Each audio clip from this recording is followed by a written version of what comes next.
Hi friends, welcome to Yashikar. நம்ம விஜய் டெலி அவார்ட்ஸில் நேற்றுக்கு வந்து நம்ம ஹீரோயின்ஸோட பயங்கரமான டான்ஸ் பர்ஃபார்மன்ஸ்லாம் நடந்துச்சு. அதோட ஒரு சில அப்டேட்ஸ் எல்லாம் வந்திருக்கு. லாஸ்ட்டாக நான் வீடியோ போட்டப்போ கூட சொல்லியிருந்தேன், நம்ம பவித்ரா ஜனனி அண்ட் வினோத் பாபு 2 பேரும் பேராக வந்து பேர் டான்ஸ் ஆடலாம் அப்படின்னு சொல்லி, நம்ம பவித்ரா ஜனனி வந்து சோலோ டான்ஸ் தான் ஆடுறாங்க அப்படின்ற அப்டேட் கொடுத்துருந்தேன். அதே மாதிரி நம்ம ஹீரோவோட டான்ஸ் பர்ஃபார்மன்ஸும் இருக்குது. அதுக்கு டேரெக்டாக 1 ஆர் 2 டைம்ஸ் பண்ணிவிட்டு ஸ்டேஜ் வந்துட்டு இருப்பாருன்னு நினைக்கிறேன். மேபி டைம் இல்லாமல் கூட இருக்கலாம்னு நினைக்கிறேன். அதனால தான் பேர் டான்ஸ் பண்ணலை போல இருக்கு. அதே போல் நம்ம ஃபேவரட்டான முத்தழகு அவங்களோட டான்ஸ் பர்ஃபார்மன்ஸும் இருக்குது போல இருக்குது. ரொம்பவே அழகான ஒரு காஸ்டியூமில் ஒரு வீடியோவும் ஷேர் பண்ணியிருந்தாங்க. ஐ திங்க் EVP ஃபிலிம் சிட்டியில் தான் இவங்களுமே நேற்றுக்கு இருந்திருக்காங்க போல இருக்குது. இந்த டான்ஸ் அண்ட் அவார்ட் ஃபங்க்ஷன் 2மே EVP ஃபிலிம் சிட்டியில் தான் நடக்குது. ரொம்பவே ஹாப்பியாக இருந்திருக்கும் நேற்று. நம்ம ஆர்டிஸ்ட் எல்லாருமே பயங்கரமான ஒரு டான்ஸ் பர்ஃபார்மன்ஸ் கொடுத்துருக்காங்க. அந்த டான்ஸ் பர்ஃபார்மன்ஸ்லாம் நேற்று எடுத்தாச்சு. நாளைக்கு ஃபுல்லாகவே அவார்ட் ஃபங்க்ஷன் தான். எனக்கு தெரிஞ்சு இந்த டைமுக்கு வந்து அவார்ட் ஃபங்க்ஷன் ஸ்டார்ட் ஆகிட்டு இருக்கோம் அப்படின்னு தான் நினைக்கிறேன். யார் யார் என்னென்ன கேட்டகரியில் அவார்ட் வாங்க போகிறா ரொம்பவே ஆர்வமாக எதிர்பார்த்துட்டு இருக்கோம். ஆனால் என்ன ஒரு ஆச்சரியமான விஷயமா இருக்கும்னா, எல்லாமே இந்த டிஆர்பியை பேஸ் பண்ணி கொடுத்துருவாங்களோ அப்படின்னு ஒரு பக்கம் பயமாக இருக்குது. ஏன்னா அவங்கள பொறுத்த வரைக்கும் டிஆர்பி தான் மெயின். அப்படி பார்க்கும்போது ஆஃப்டர்நூன் ஸ்லாட்டில் தென்றல் வந்து எண்ணெய் தொடும் வாங்கிட்டு இருக்காங்க.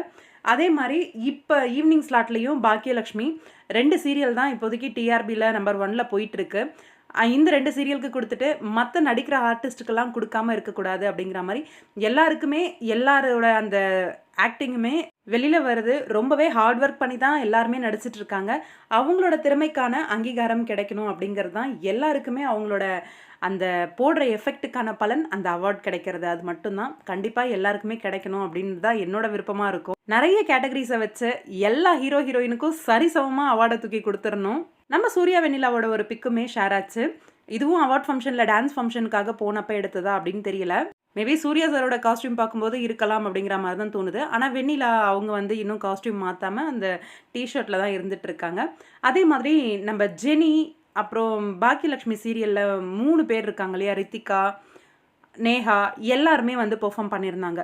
அந்த 3 பேர் வந்து எப்படின்னா ஸ்டேஜ் மாதிரி போட்டு ஆளுக்கு ஒரு இடத்துல வந்து நின்றுட்டு இருக்க மாதிரி ஒரு என்ன சொல்கிறது மேலம் மாதிரி வச்சு அது மேலே நிற்பாங்க இல்லையா, அந்த மாதிரி 3 நடிகைகளுமே நின்றுட்டு டான்ஸ் பண்ணுற மாதிரி கொடுத்துருந்தாங்க.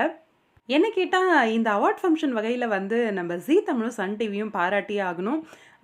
அடித்தட்டில் அதாவது டிஆர்பியில் ரொம்ப லோவாக இருக்கிற சீரியலுக்குமே அவங்களோட நடிப்பை பார்த்து அந்த பேருக்கெலாம் கொடுத்துருந்தாங்க. லாஸ்ட் டைம் திருமகள் சீரியலுக்கெல்லாமே கிடச்சிது அவார்டு அப்படின்னு சொல்லணும். அந்தளவுக்கு பயங்கரமான ஒரு அவார்ட் ஷோவாக இருந்துச்சு. அந்த மாதிரி நம்ம விஜய் டிவியும் கொடுக்கணும் அப்படிங்கிறது தான் என்னோட ஆசை. அந்த வகையில் எல்லா ஆர்டிஸ்ட்டையும் எல்லாருக்கும் ஒரு ரெக்கக்னேஷன் கிடைக்கணும் அப்படிங்கிறது தான். என்னை பொறுத்த வரைக்கும் விஜய் டிவியில் எல்லா சீரியல்ஸுமே மோஸ்ட்டாக பார்ப்பேன். எல்லா ஹீரோயினுக்கும் அவார்ட் கிடைக்கணும் அப்படிங்கிறது தான் என்னோட ஆசையாக இருக்கும் அதிகபட்சமாக. ஆனால் அது நிறைவேறது ரொம்பவே கஷ்டம்தான். நான் நாளைக்காக ரொம்பவே ஆர்வமாக காத்துக்கிட்டு இருக்கேன். என்னெல்லாம் ஃபங்க்ஷனில் நடக்க போகுது, நம்ம ஆர்டிஸ்ட்லாம் எப்படி பெர்ஃபார்ம் பண்ண போகிறாங்க, பேர் டான்ஸ்லாம் எப்படி இருக்க போகுது, சோலோ டான்ஸ்லாம் எப்படி இருக்க போகுது அப்படின்னு சொல்லிட்டு என்ன மாதிரியே நிறைய பேர் ரொம்பவே ஆர்வமாக காத்துட்ருப்பீங்க. உங்களோட கருத்து என்ன இந்த அவார்ட் ஃபங்க்ஷனை பற்றினது கமெண்ட் பாக்ஸில் சொல்லுங்கள்.